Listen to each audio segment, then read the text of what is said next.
안녕하십니까. 오늘은 삼선 국회의원을 역임하시고 얼마 전까지 국민의힘 최고위원을 지내신 김재원 대구시장 예비후보를 모시고 인터뷰를 진행하도록 하겠습니다. 후보님 안녕하십니까. 안녕하세요. 네, 우리 대구신문과의 인터뷰에 응해 주셔서 감사드립니다. 제가 편하게 호칭을 전 최고위원도 있고 의원님도 있고 한데 편하게 호칭을 의원님이라고 부르도록 하겠습니다. 네. 자, 때가 때이니만큼 먼저 대구시장 선거 관련 질문부터 하도록 하겠습니다. 최근에 며칠 전이죠. 네. 삼선을 노리던 권영진 대구시장이 출마 포기를 선언했습니다. 현재 대구시장 선거 판세가 요동치고 있는데 이 상황을 어떻게 보십니까, 의원님? 일단 홍준표 후보님이 아주 걸출하신 분이죠. 네. 대통령 후보를 특히 우리 당의 대통령 후보도 지내셨고 대통령 선거에 2번이나 출마하신 그렇죠. 분이고 또 당대표를 2번 역임하시고 경남지사까지 하셨기 때문에 사실 정치 거물이시죠. 정치적으로는 자타가 공인하는 최고의 건물이시고, 그러니까 이제 그분이 버티고 있기 때문에 쉽게 사실 선거에 붙을 수는 없어요. 그렇죠. 근데 이제 저 개인적으로는 또 홍준표 후보님보다 대구시장은 내가 훨씬 잘할 수 있다. 그리고 시민들도 아마 그렇게 길지 않은 시간이지만 저의 진심을 알아줄 거다. 네네. 그런 마음에서 출마를 했고요. 네. 그 외에 여러분들이 준비도 하고 또 출마 선언도 하고 계셨지만 제 생각으로는 역시 저의 진정성과 진심을 우리 시민들이 알아주실 거라는 확신이 있기 때문에 제가 제일 경쟁력이 있다고 봅니다. 네, 알겠습니다. 현재 언론에서는 우리 의원님이 홍준표 의원과 양강을 형성하고 있다는 그런 분석을 많이 하고 있는데 네. 이 분석에 의원님 동의하십니까? 지금은 조금 모자라는 양강인데 네네. 좀 지나면 제가 1강이 되지 않을까. 아, 그렇습니까? 근데 네. 이제 그거는 네. 사실 그냥 후보들이 뻥치는 거고요. 네네. 사실 양강 구도로 결국은 갈 거라고 보고 네. 그렇게 됐을 때 이제 홍준표 후보님은 아무래도 이름값이 있잖아요. 그렇죠. 그래서 지나가는 초등학생들한테도 물어보면 홍카콜라 그러고 네네. 재밌다고 그러고 네. 김재원 그러면 잘 모르고 이러니까 지금은 많이 불리한데 그렇죠.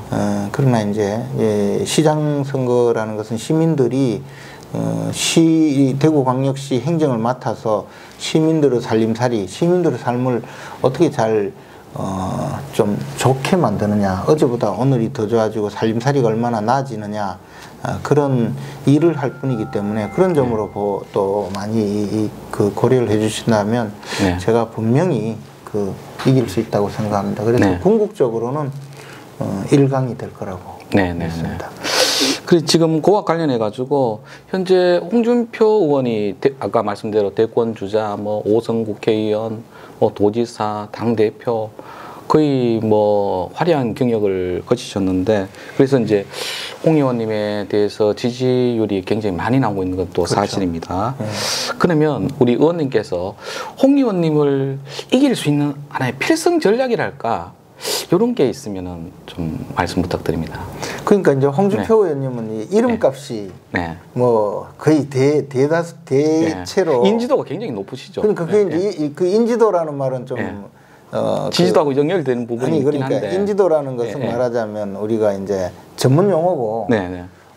세상 사람들에게 알기 쉽게 말하면 이름값이 아주 그렇죠. 높죠. 그런데 네. 이제 저는 사실 홍준표 의원님만큼은 못하지만 그러나 네. 지금 현재 대구시가 당면하고 있는 문제가 뭐냐 우리가 이제 한 번쯤 생각해 봐야 되거든요. 우리 대구광역시가 광역시 이전부터 쭉 돌이켜서 지금까지 왔을 때 제가 이제 처음 평리중학교와 시민고등학교를 네. 거쳐서 서울대 법과대학에 네.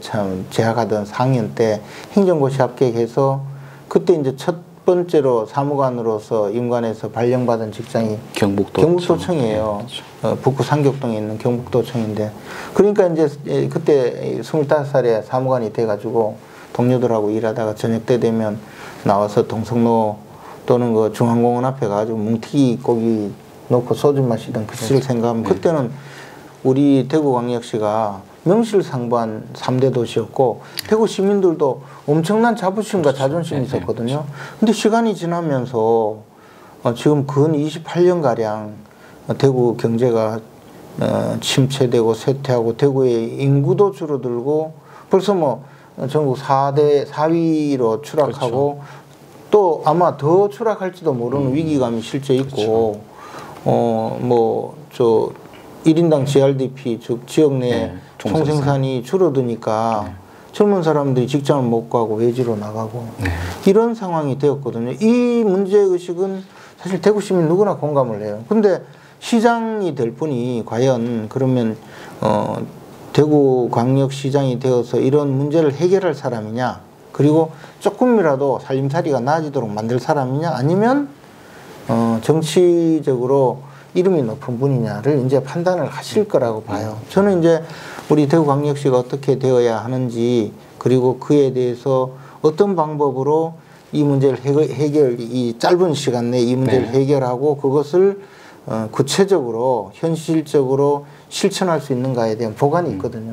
시민들께 이제 이 문제만 자세히 좀 알릴 수만 있다면 저는 제가 그 홍준표 의원님의 이름값을 이기는 몸값이 되리라고 생각해요. 저는 몸값이 높죠. 알겠습니다. 그 의원님께서 얼마 전까지 이제 최고위원을 하시면서 윤석열 대통령 당선인을 직간접적으로 많이 도운 것으로 그렇게 알고 있습니다. 방송에 나가서도 우리 윤 당선인을 많이 이렇게 추켜 세우기도 했었고요.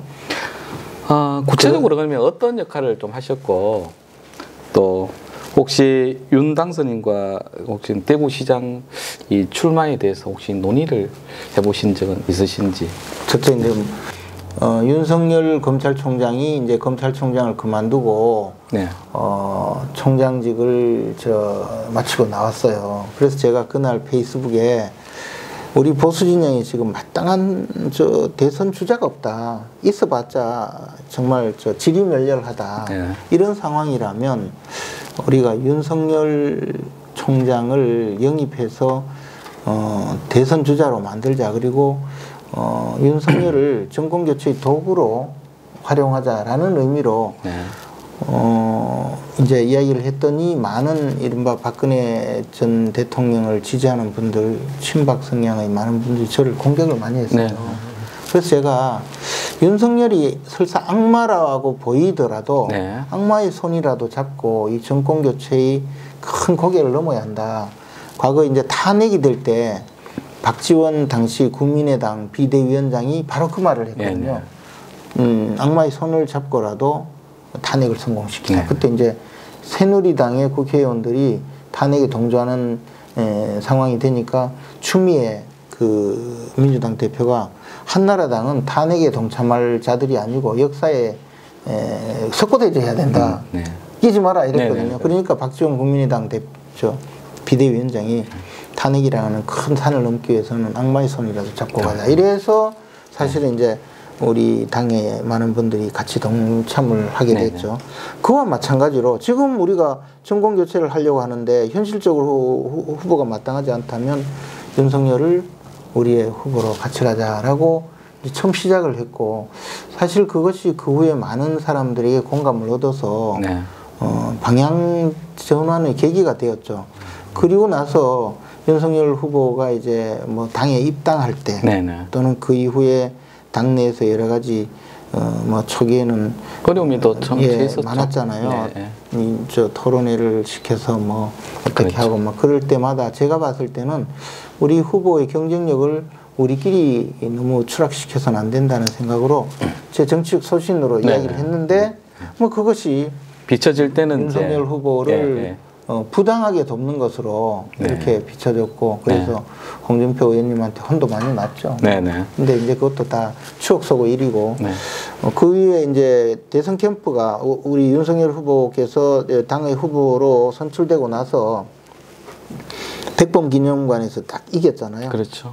네. 그리고 나서 이제 그 후보 수락 연설을 하고 이제 플로어로 내려왔단 말이에요. 네네. 그러니까 거기에 사람들이 많이 몰려들 거 아니에요. 그렇죠. 근데 이제 최고위원 자리는 앞자리니까 제가 떠밀려서 그렇죠. 앞으로 간 거예요. 근데 이제 쭉 인사를 하는데 저도 이쪽에서 한 30번째쯤에 밀려서 서 있었는데 악수를 쭉 하고다 저를 보더니 엄청 반갑게 두 손을 잡고 막 흔들면서 아, 우리 김최고 때문에 김최고 입당하라 해서 입당했더니 오늘날 이 후보가 되었다고 고맙다고 그러는 거예요. 네. 그리고 며칠 후에 이제 우리 선거 캠프를 만들면서 자기가 제일 이 힘든 게 후보가 되면 제일 힘든 게 이렇게 사적으로 공격하는 거거든요. 그렇죠. 본인과 네, 가족을 네, 가족. 공격하는 거. 그래서 이 네거티브 대응을 좀 맡아달라. 네. 그리고 이제 뭐 법률 지원 모든 문제 전략 맡아달라고 연락이 왔어요. 그래서 뭐 시키는 대로 하겠습니다. 그래서 이제 제가 조직을 만든 것이 그 클린 선거 전략 본부. 네네, 그렇죠. 그래서 저 클린 선거 전략 본부장으로 뭐 계속 전부터까지 일했는데 거기에는 이제 저 이름이 거창해요. 네거티브 검증단. 이것은 이제 우리 방어야. 네. 그러니까 뭐 부인 김건희 씨, 본인 또 윤석열 후보 또는 장모님, 뭐 장모 이런 데 대해서 뭐 법적인 문제 뭐 이런 것을 쭉 전부 다 우리가 이제 다 스크린해서 대응을 직접 그 대변인으로 우리 식구를 우리 멤버를 임명을 해서 자기가 막 그 하게 만드는 그 팀도 있었고 그다음에 한쪽은 또 이재명 비리 국민 검증단 이래가지고 그는 이제 또 이재명 후보에 대해서 또 검증하는 쪽, 또 하나는 이제 네거티브 검증단 자체가 또 이재명 후보의 관련된 여러 가지 내용을 또 준비를 해서 하기도 하고, 그 다음에 이제 법률지원단은 이제 고소고발 뭐 들어오고 뭐 하고 뭐 하루에 수십 건씩 하잖아요. 네, 그렇죠. 그 변호사를 50명 해서 그 역할을 했고, 그 다음에 이제 그 사실은 이제 정보기관원들 또는 뭐 언론인들 이렇게 쭉 그 이제 경력이 있는 분 또는 뭐 일반 행정 경력이 있는 분들 또는 당에서 일했던 분들을 중심으로 한 60여 명 조직을 해서 이제 전략정보지원단이라고 만들어서 각종 정보 수집. 그러니까 이제 뭐 하여튼 선거 과정에서 오만 이야기 다 있잖아요. 그렇죠. 그래서 이제 그거 취합 분석해서 뭐 우리가 공격 사안인지 방어 사안인지 또는 한 건데, 사실 이 부분은 선거에서 말하자면 어두운 구석이 항상 있게 돼요. 근데 그것을 드러낼 수가 없어서 우리 당의 그 대선 백서에도 한 줄만 올렸어요. 이런 조직이 있었다. 그렇죠. 뭐 한지는 아무도 모른다는 식으로. 그랬고 우리 조직표에도 안 나온 조직이었어요. 내부적으로 많이 도와주셨네요. 그리고 보이지 않게. 그러다 보니까 어떤 일이 있었냐면 모든 정보를 제가 다 알았어요. 그럴 수밖에 없잖아요. 그렇죠. 그러니까 이제 언론에서 인터뷰를 하면 저는 정확한 이야기를 하는 거잖아요. 그리고 대변인들도 우리가 이제 주는 정보로 이야기를 하니까 그리고 뭐 방어 공격을 하게 되니까 어쩔 수 없이 인터뷰를 많이 했죠. 가서. 그렇죠. 그래서 이제 방송 인터뷰 이제 많이. 그래서 이제 이재명 후보 공격도 실효적으로 잘 하고 또 방어도 하게 됐는데 대선이 끝났잖아요. 그 며칠이 지났는데 방송에 나가니까 갑자기 너무 우울한 거예요. 뭐 인수위 뭐 방어만 하고 있으니까. 그래서 아, 이거 이제 방송을 좀 그만할 때가 됐구나. 아침에 일어나면 오늘은 이재명 후보를 어떻게 공격할까, 이게 이제 낙이었는데 갑자기 이게 없어지니까 그런 결정이 나버리니까 대통령으로 이제는 뭐 우리 후보니까 박수치고 좋아하긴 하는데 방송에 나가서 할 말이 별로 없더라고요. 그래서 이제 그렇게 됐죠. 그런 역할이었고, 아까 말씀하신 중에 이제 그리고 나서 이제 그리고 나서 이제 제가 대구에서 여러 가지 좀 활동을 하고 싶다고 이제 당선인을 만났죠. 아, 만나셨습니까? 만나서 네. 그 만나러 간 날이 지난주 말고 지지난주 벌써 네. 2주가 되었네요. 아. 지지난주 월요일 그러니까 21일인가 그랬어요. 네, 네. 그래서 이제 오후 4시에 21일 맞나? 그래가지고 이제 찾아갔죠. 저도 네. 21일 맞아요. 그래서 오후 4시에 이제 약속을 하고 당선인 방으로 갔더니 안에 권영진 시장님이 계시더라고요. 네. 아. 권 시장님. 네. 그래서 제가 밖에서 조금 기다리다니까 권 시장님이 나오시고 제가 들어갔는데 권 시장님하고 악수를 하면서 곧 찾아뵙겠다. 네. 인사도 하고 그래 이제 가서 여러 가지 이야기를 많이 했고 한 30분 동안. 네. 근데 대구 사정도 이야기하고 근데 권 시장이 그 당선인이 대구 사정을 너무나 환히 꿰뚫고 있다는데 첫째 놀랐어요. 그리고 대구 사정을. 예, 그리고 이제 대구에 특히 이제 관심 사업이라든가 이런 것도 정확하게 알고 있어서 참 놀라서 제가 이제 이 당선인께서 내놓은 16가지 지역 공약을 제가 실천하겠다, 네. 도와달라, 네. 뭐 그렇게 하면서 예를 들면 대구공항 이전 공약 문제에 대해서 국비 지원하는 문제 이것은 아주 큰 사업인데 이게 이제 가덕도 신공항의 특별법이 만들어졌잖아요. 근데 네. 대구공항은 기존 군공항 이전 특별법에 의해서 결국에 말하자면 군공항 이전법은 기부대 양례 방식이기 때문에 국고 지원이 불가능하거든요. 그렇죠. 이제 그러니까 법 개정을 해야 돼요. 뭐 이런 문제 정확하게 알고 있어서 참 다행이라고 봤고 그러면서 제가 가겠다니까 이제 손을 번쩍 든 사진을 찍어주더라고요. 이렇게 그걸 제가 현수막으로 만들었죠. 네. 그리고 대구는 젊고 새로운 사람이 나와야 된다는 여론이 강하다. 당 지도부도 그렇더라 하면서 잘해달라고 엄청 세게 격려를. 대구시장 출마에 대해서 질문을 계속 이어나가도록 하겠습니다. 곧 중앙당 공관위에서 본격적인 공천 심사에 들어갈 것으로 보이는데 얼마 전에도 뭐 공천과 관련해서 감점 논란이 좀 있긴 했었는데 대구시장 공천에서 네. 가장 중요한 요소는 원님 뭐라고 보십니까? 그는 이제 네. 그 8년 동안 대구시장을 역임하신 권영진 시장님께서 자기가 이제 한번 겪어보니까 느끼는 상황을 이번에 불출마 그 기자회견을 하면서 회견문에서 밝혔어요. 뭐냐면 대구시장으로서 일해보니까 야당 시장은 참 힘들더라.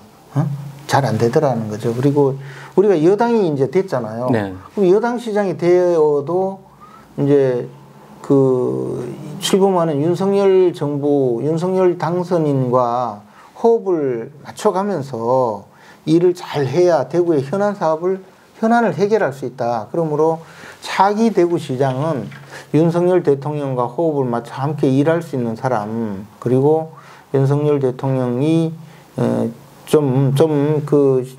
심적으로 함께 할 수 있는 사람이 되어야 된다. 그리고 그 말씀까지 하셨어요. 네. 대구 시민 여러분들과 당원 동지 여러분께서 현명하게 판단해 달라. 그 이야기까지 했거든요. 네. 이게 왜 그러냐면 지금 이제 대구가 28년 동안 전국 꼴찌 수준의 GRDP에다가 이게 대구가 이제 쇠락하잖아요. 이걸 해결하기 위해서 대구시가 그동안에 심혈을 기울여서 온갖 가능성을 다 만들어서 이제 지역개발 정책을 만들었고 그것이 윤석열 당선인의 후보 시절 대선 공약에 들어가 있어요. 16가지. 네네. 이 16개 대선 공약이 발표가 되었기 때문에 그것이 다 이루어진다면 대구는 사실 충분히 이제 한번 도약할 수 있는 계기가 되거든요. 제가 보니까 월간조선이 신동아니 이런 데 보면 윤석열 정부의 핵심 실세 50명 이래가지고 하면 이름이 들어가는 이유가 아마 여러 가지 이유가 있겠지만 하여튼 보는 눈이 있겠죠. 근데 예를 들어 50명 실세랍시고 전 실세는 아닌 것 같은데 윤핵관도 아니고 근데 예를 들어 그런 사람이 시장을 하는 거하고 네. 저 사람하고는 좀 아무래도 좀 다른 것 같아 이런 분이 시장하는 거는 이 결정권을 잡고 있거나 최소한 자금을 잡고 있는 사람들이 네. 보는 눈이 다르고 결정에 엄청난 영향을 미쳐요. 저는 그렇기 때문에 제가 제일 잘할 수 있고 대구시장으로서 제가 시민들의 선택을 받으면 시민들에게 가장 도움을 줄 수 있고 네. 대구시 발전에도 가장 도움을 줄 수 있는 대구시장 후보다. 그렇다고 해가지고 뭐 윤석열 당선인과 친하고 가깝고 윤석열 당선인만 바라보고 저 시장직을 하겠다는 건 전혀 아니고요. 네, 알겠습니다. 우리 대구광역시에서 생각하고 있는 16개의 사업이 대선 공약에 들어갔으니까 네. 그 문제를 해결하는 데는 제가 가장 강력한 역할을 할 수 있다는 거죠. 알겠습니다. 다음 또 질문 이어나가도록 하겠습니다. 지난 3월 24일 박근혜 전 대통령이 우리 대구 달성 사저에 입주하셨는데 의원님 원조 친박이라도 불러도 되겠습니까? 원조 친박으로서 어떻게 생각하시고 향후에 뭐 우리 박 전 대통령님을 만날 의향이 있으신지? 아니, 당연히 네. 만나봐야죠. 네. 근데 이제 사실 박근혜 전 대통령을 제가 이제 거의 퇴임 직전까지 제가 이제 보좌한 정무수석으로 보좌. 그렇죠. 정무수석 마지막 정무수석. 그러니까 이제 2017년 3월경에 네. 이제 탄핵이 되셨고. 네. 저는 2016년 10월 말까지 정무수석으로 했어요. 아, 마지막은 아니. 예, 마지막 정무수석은 이제 허원재 네, 수석이고, 네. 저는 이제 이른바 태블릿 PC가 공개되고, 그 주에 우리가 이제 청와대 참모진들을 인적 쇄신한다고. 그게 2016년 10월이었죠. 2016년 10월 24일 날 10월이었죠. 그렇죠. 태블릿 PC가 PC JTBC에 공개가 됐어요. 그렇죠. 그 날이 저는 이제 국회에서 대통령께서 시정연설을 하는 날이었고, 거기에 이제 개헌 문제까지 포함시켜서 연설문을 작성해서 대통령께서 시정연설을 하도록 국회 오셨잖아요. 그렇죠. 하고, 그날 밤에 JTBC에서 태블릿 PC를 공개하면서 이게 최순실이 관련되어 있다 해서 연설문 25, 26, 27, 28, 29일 5일 동안 이제 그 상황을 관리하면서 대통령께서 사과도 하고 또 국회에 가서 답변도 하고 네. 그런 과정이 있었는데, 그때 제가 주도해서 청와대 참모진들이 대통령을 잘못 모신 이 죄가 있으니까 인적쇄신 차원에서 대통령께 전부 일괄 사표를 제출했고, 그래서 이제 그때 이원정 비서실장과 저와 안종범 정책조정수석 그리고 우병우 민정수석이 사퇴를 했어요. 네. 그리고 그렇지만 뭐 그 이후에 탄핵 때까지 숨죽이면서 지켜봤었고, 이 대통령께서 사면되고 달성 사저로 올 때 참 감동적이더라고요. 그래서 저도 서울 삼성병원에서 이제 영접도 입구에 그랬는데 물론 뭐 워낙 사람이 많으니까 뭐 악수를 하거나 인사를 가까이 다가가서는 못. 이른바 친박 뭐 예전에 이름으로 불리셨던 인사들이 쭉 나열. 그렇죠. 뭐 저 옆자리에 바로 옆자리가 이제 김기춘 비서실장과 최경환 의원 또 뭐 거기에 민경욱 의원까지 전부 다 이제 왔었는데요. 근데 지금 이제 달성 사저로 가시고 나서 바로 그 다음 날 김기춘 실장께서 이제 저한테 우리가 달성 사저에 인사를 하러 가야 되지 않겠냐. 그래서 당연히 가야죠. 그랬더니 이제 청와대에서 그래도 보좌한 분들이 가장 가까운 분들이거든요. 그렇죠. 그래서 비서실장 또 수석 비서관들 중에서 여건이 되는 분, 왜냐하면 아직 뭐 교도소에 있거나 재판을 받고 있어서 몸이 자유롭지 못한 분들 제외하고 또 대통령께서 또 이제 생각이 있으시니까 그런 분들은 함께 인사드리러 가자. 이 정도 협의를 하고 지금 이제 유영아 변호사님께 일정을 잡아달라 그렇게 연락을 해준 상태입니다. 물론 뭐 아직 구체적으로 언제 만날 것까지는 아직 나오진 않았고. 저는 이제 저 대통령께서 오라고 날짜를 주셔야 되는데 아직까지는 뭐 저 이사 가신 지 얼마 안 됐으니까 적응이 또 필요하고 또 그렇겠죠. 안정이 필요하지 않겠습니까? 그래서 아직은 뭐 그 시간이 안 됐습니다. 그 다음에 우리 윤석열 정부가 5월 10일부터 임기가 시작되는데 윤석열 정부가 성공하기 위해서는 가장 중요한 요건이 뭐라고 보십니까? 이게 이제 문재인 정권이 지지율이 조금 높다고 해서 막 자랑하잖아요. 네. 지금 뭐 아직도 레임덕이 없는 대통령이니 뭐니 하지만 이 권력이라는 것은 마치 모래를 한 줌 가득 쥔 거하고 똑같아요. 예. 그래서 잡으려고 하면 스르르르 빠져요. 더 세게 잡으면 더 세게 빠져요. 그렇죠. 지지율이 높다고 해서 잘한 정부는 아니거든요. 문재인 정부가 성과가 뭐가 있을까요? 제가 생각하기에는 요즘 기억 남는 거는 이 정권이 5년이 다 끝나가는데 김정숙 여사 브로치밖에 생각이 안 나요. 예, 최근에 지금 또 이 권력이란 그런 거거든요. 그래서 막 지지율이 높다고 쇼나 하고 이벤트나 벌이고 가면 5년이라는 집권기관이 아무런 성과 없이 끝나고 말아요. 근데 윤석열 대통령은 제가 보기에 굉장히 담백한 사람이고 뭔가 성과를 제대로 내겠다는 의지가 강한 것 같아요. 그러니까 예를 들어 경제 분야는 전문가에게 맡기고 나는 보고만 받겠다. 그리고 신상필벌만 하겠다. 그런 의지가 강하거든요. 저는 그런 자기가 잘 모르는 분야에서 막 아는 척하고 막 개입하고 이렇게 해서 이 나라를 망치지 않는 것만 해도 굉장히 좋고 윤석열 정부가 성공할 수 있을 것이다. 윤석열 정부는 성공할 수 있어요. 왜냐하면 큰 부채가 없어요. 응? 사회 그렇죠. 전체에 뭐 내가 손대면 겁나는 큰 부채가 없다 이거지. 그죠? 내가 이 사람들 때문에 대통령도 되고 정치도 해왔고 뭐 이런 분이 아니잖아요. 그러니까 사회를 재구성할 수 있다. 그런 생각이죠. 저도 대구시장이 되면 대구시를 재구성할 수 있습니다. 알겠습니다. 자, 이제 마지막으로 우리 대구시장 또 후보로 나오셨으니까 우리 대구 시민들에게 또 한 말씀 하셔야 되겠죠, 의원님? 이건 이제 자세를 바로 하고 다. 우리 대구신문 윤정 기자님께서 이렇게 대구 시민들께 인사를 드릴 수 있는 기회를 주셔서 감사드리고요. 대구 시민 여러분께 간곡히 부탁드리고 싶습니다.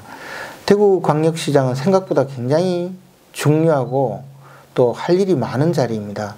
대구광역시장으로서 정말 일 똑바로 하고 시민들 정말 잘 모시고 시민들 말씀 잘 듣고 예의 바르고 그리고 때때로는 좀 모자란 듯 보여도 그래도 믿을 만한 친구 이 김재호이를 많이 기억해 주시고 도와주십시오. 열심히 하겠습니다. 오늘 대구신문과 인터뷰에 응해 주셔서 정말 감사드립니다, 의원님. 파이팅 하십시오, 의원님. 고맙습니다. 네.